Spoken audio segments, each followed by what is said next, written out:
Cordiales saludos, señores estudiantes. Como una recapitulación de nuestros temas de literatura, estoy haciendo una línea de tiempo de los movimientos literarios, pero los contextos sociales de cada época, para que se asimile de mejor manera cada movimiento literario. Comenzamos. Como recuerdan, el movimiento clásico, ¿sí? El movimiento literario clásico surge en Grecia y Roma, o se toma en cuenta a estas grandes civilizaciones de Grecia y Roma. Sin embargo, recuerden que esto se da en la Edad Antigua, donde obviamente las civilizaciones como Egipto, los persas, los romanos y los griegos destacan.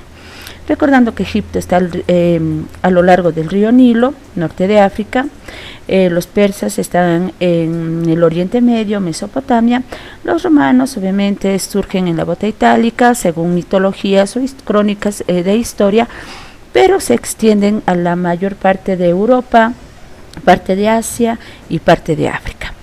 Y los griegos obviamente también tienen su reconocimiento por ser una de las grandes civilizaciones, comienzan asimismo como un conjunto de islas en el mar Mediterráneo y se irán expandiendo gracias a sus estrategias militares, sí se extenderán hacia lo que es parte de Europa y parte de Asia y hasta un tanto parte de África. Por tanto, nosotros para entender la cosmovisión de lo que sería la antigua Grecia y los antiguos romanos, nos concentramos en la parte politeísta, es decir, eran pueblos que tenían varios dioses y cada uno de ellos llegaba a representar un ámbito del ser humano.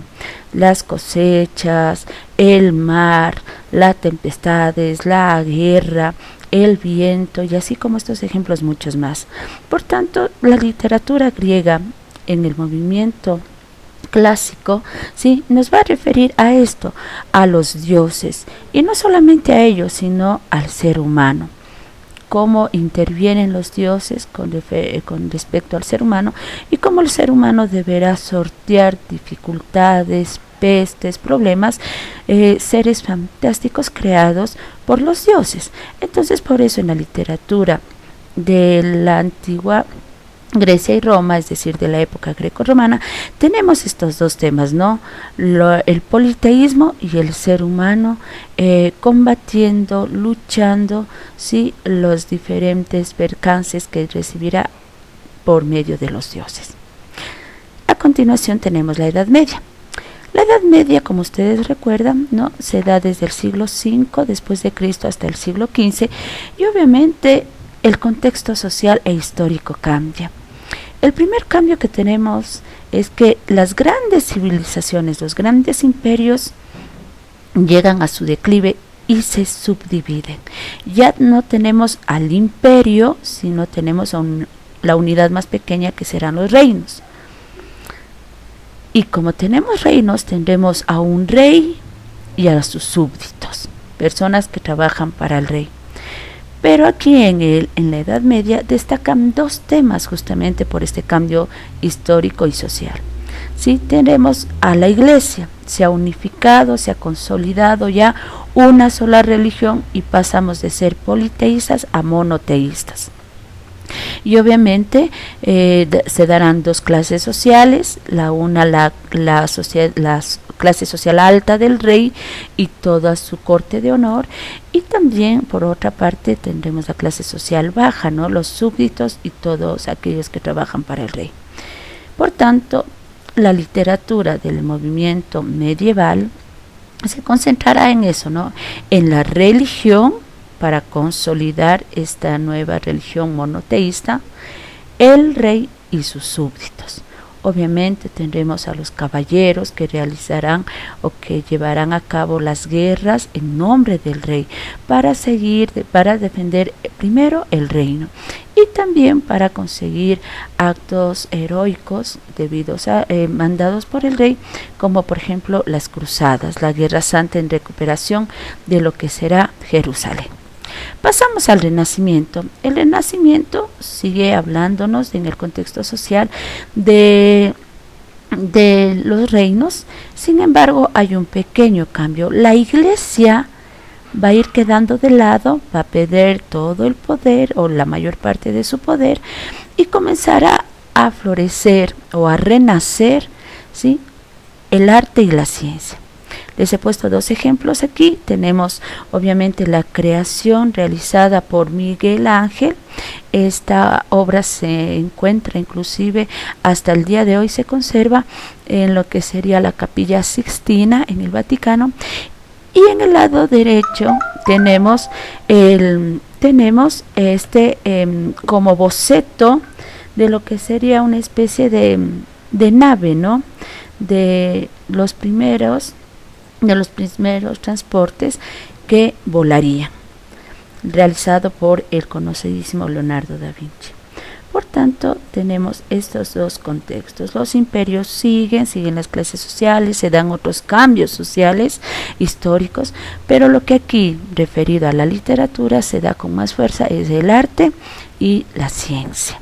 Y obviamente la religión deja de tener esa influencia y pasamos a tratar temas humanos como el amor, la belleza, ¿sí?, con un cierto aspecto clásico, ¿no? Entonces estas son las grandes diferencias. Pasamos al barroco, que es justamente el tema de esta clase. El ser humano ha probado dos aspectos. Primero ha probado, ¿sí?, la expansión, tiene el conocimiento de que los pueblos los pueblos que se dan antes de ellos son politeístas, pero se ha mantenido 1000 años por consolidar una sola religión, el monoteísmo, y les han llevado todos los textos anteriores a esa parte moral, ética. Por tanto, en el barroco tenemos eso, ¿no? Inclusive en el Renacimiento tenemos un aspecto importante que se da la Reforma gracias a Martín Lutero en el siglo XVI. Por tanto, la iglesia monoteísta, sí, cristiana, tambalea ante esta situación y obviamente usarán el arte en literatura, usarán el arte en pintura, escultura, para reforzar de nuevo el conocimiento y la parte didáctica que tuvieron durante 1000 años. Y es así que podemos apreciar en la imagen, tenemos justamente esto, ¿no?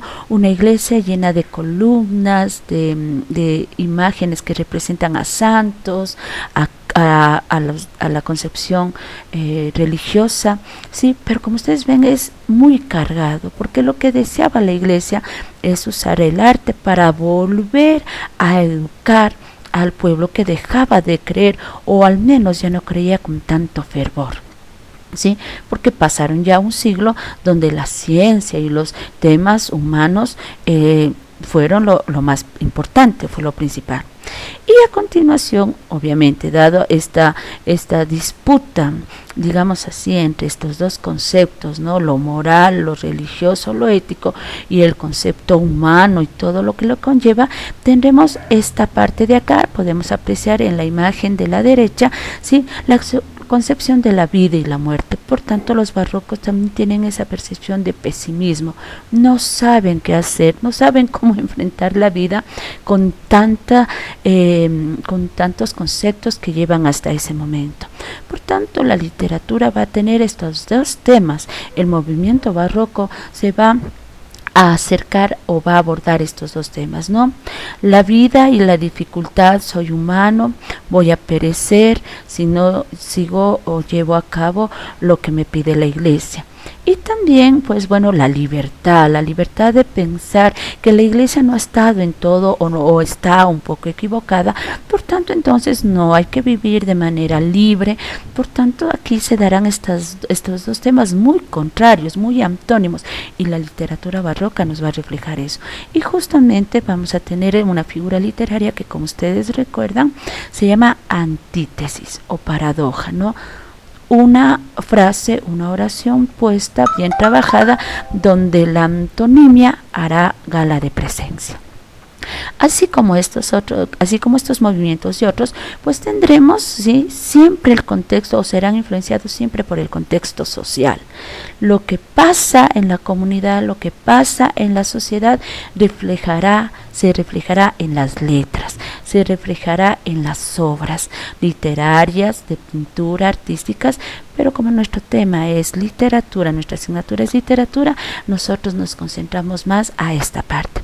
Jóvenes, les motivo a dar clic al siguiente video, donde nos expresan un poquito más ya los detalles sociales del contexto social, ¿sí?, para entender al movimiento barroco, y obviamente parte de literatura, donde están los grandes exponentes de la literatura barroca y los géneros en los que se destacaron y obras representativas de ellos. Les agradezco, muchas gracias por su atención, espero volverlos a ver en una próxima clase, y me despido deseando que en sus hogares reine la tranquilidad, la paz, recordar que el ser humano ha pasado por muchas crisis y que esta vez también venceremos, seremos vencedores. Les deseo lo mejor, mis queridos estudiantes, nos vemos hasta una próxima.